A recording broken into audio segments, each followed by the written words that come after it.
મનસુખ વસાવા ફરી એકવાર રોષે ભરાયા છે અને જ્યાં ભ્રષ્ટાચાર ચાલે છે તેને ઉઘાડો પાડ્યો છે।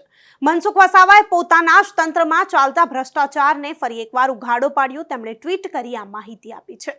મનસુખ વસાવાએ શું ટ્વીટ કર્યું છે પહેલા તેના પર નજર કરીએ। નમસ્કાર, હું અમરીન અને તમે જોઈ રહ્યા છો નિર્ભય ન્યૂઝ।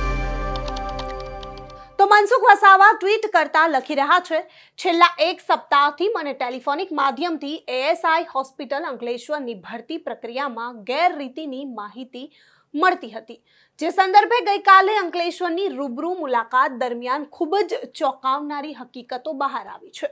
મનસુખ વસાવા પોતે અંકલેશ્વર હોસ્પિટલની મુલાકાતે ગયા અને ત્યાં તેમણે રૂબરૂ મુલાકાત લીધી તો હોસ્પિટલમાં ભરતીની પ્રક્રિયામાં ગત વર્ષોની જેમ આ વર્ષે પણ કોન્ટ્રાક્ટના કર્મચારીઓને ફરી રિન્યૂ કરવા એડવાન્સમાં 2 પગાર 80,000 થી 1 લાખ રૂપિયા લેવામાં આવી રહ્યા છે।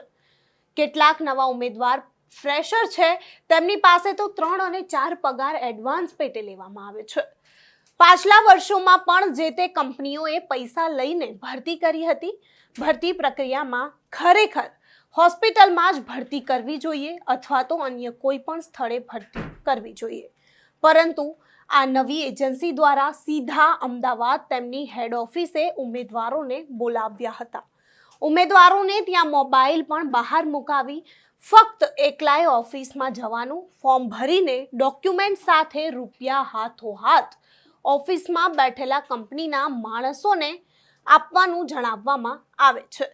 સાથે જે લોકોએ પૈસા આપ્યા તેમને જ પસંદગી લેટર આપવામાં આવ્યા છે।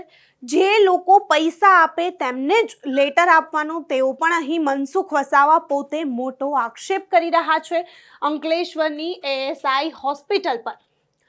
કેટલીક દીકરીઓ એ મજબૂરીથી ઉછીના પૈસા લઈ, કાં તો વ્યાજે પૈસા લઈ અથવા તો કોઈને કોઈ મિલકત વેચીને અથવા ગીરવે મૂકીને દુખી મને પૈસા આપ્યા છે। કેટલીક ગરીબ પરિવારની દીકરીઓએ તો જેમની પાસે પૈસા હતા જ નહીં, તેમની લાયકાત હોવા છતાં તેમણે ભરતી કરી નથી, જેમની લાયકાત જ નથી તેમણે ભરતી નથી કરી। આ બાબતે અંકલેશ્વર એએસઆઈ એ હોસ્પિટલમાં મારા પ્રતિનિધિએ મુલાકાત લઈ તમામ જે વિદ્યાર્થીઓ છે તેમની મુલાકાત લીધી અને તમામ વિગતોની હકીકત જાણવાના પ્રયત્નો કર્યા, પરંતુ તેમને પણ મેનેજમેન્ટ દ્વારા ગોળ જવાબ આપવામાં આવ્યા।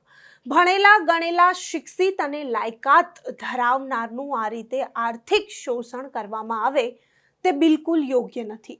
હું આ બાબતે ભારત સરકારના શ્રમ અને રોજગાર મંત્રી માનનીય શ્રી મનસુખભાઈ માંડવિયાને રૂબરૂ મળીને આ ખોટી ભરતી પ્રક્રિયા વિશે માહિતગાર કરીશ। મનસુખ વસાવા પોતે સાંસદ છે, તેઓ સાફપણે અહીં કહી રહ્યા છે, તે મોટો આક્ષેપ કરી રહ્યા છે કે જે લોકો પૈસા આપે છે એ જ લોકોની પસંદગી કરવામાં આવે છે અને તેમને જ લેટર આપવામાં આવે છે। તેઓ અહીંયા હોસ્પિટલનું નામ પણ લઈ રહ્યા છે, એએસઆઈ હોસ્પિટલ જે અંકલેશ્વરની છે, ત્યાં ભરતી પ્રક્રિયામાં જે કર્મચારીઓ છે તેમની ભરતી રિન્યૂ કરવા માટે તેમના 2 પગાર લેવામાં આવે છે, 80 થી 1 લાખ રૂપિયા લેવામાં આવે છે તેવું મનસુખ વસાવા સાફ કહી રહ્યા છે। તંત્રમાં ચાલતી જે ભ્રષ્ટાચાર છે, જે બેદરકારી છે, તેને ફરી એકવાર મનસુખ વસાવાએ અહીં ઉઘાડી પાડી છે। મનસુખ વસાવા તૈયારી પણ બતાવી રહ્યા છે કે તેઓ મનસુખ માંડવિયાને પણ રજૂઆત કરશે, તેમને માહિતગાર કરશે, પરંતુ મનસુખ વસાવા જે છે તે ક્યારે પણ પોતાની સરકાર સામે પડ્યા નથી। તેમણે ક્યારે પણ ચૈતર વસાવાની જેમ બળવો કર્યો નથી કે હું સાંસદ છું, અહીંયા ગેરરીતિ ચાલે છે, અહીંયા ભ્રષ્ટાચાર છે, તમારે પગલાં લેવા જ પડશે। તેઓ હંમેશા સોફ્ટ ટોનમાં જ વાત કરતા આવ્યા છે, હું માહિતગાર કરીશ। ખરેખર જો જોવા જોઈએ તો માહિતગાર જે છે તે બધા હોતા જ હોય છે, થોડીક બહુ જાણ તો બધાને હોતી જ હોય છે કે આ પ્રમાણે પૈસા લઈને ગેરરીતિ આચરાય છે અને ભ્રષ્ટાચાર થાય છે। તમે સાંસદ છો તો માહિતગાર અત્યારે કરો, લોકોનું ભવિષ્ય ખતરામાં છે, તમે સાંસદ છો, તમારા લોકોને તમારી જરૂર છે। ચૈતર વસાવા પણ આદિવાસીઓના ન્યાય માટે અવારનવાર મેદાને આવતા હોય છે, મનસુખ વસાવા પણ મેદાને આવતા હોય છે, તેમણે પણ અવાજ ઉઠાવ્યો છે, પરંતુ મનસુખ વસાવા કંઈક ને કંઈક તેમના આખા બોલા સ્વભાવને લઈને જાણીતા છે। તો મનસુખ વસાવા સાહેબ, તમારો આખો બોલો સ્વભાવ અહીંયા પણ દેખાડો તેવી જનતાને તમારાથી આશા છે। મનસુખ વસાવાએ જે અત્યારે ટ્વીટ કરી છે તેને લઈને તમારું શું માનવું છે અમને કમેન્ટ કરી ચોક્કસથી જણાવજો તથા અમારી ચેનલ નિર્ભય ન્યૂઝને લાઇક, શેર અને સબસ્ક્રાઇબ કરવાનું ભૂલશો નહીં। આભાર।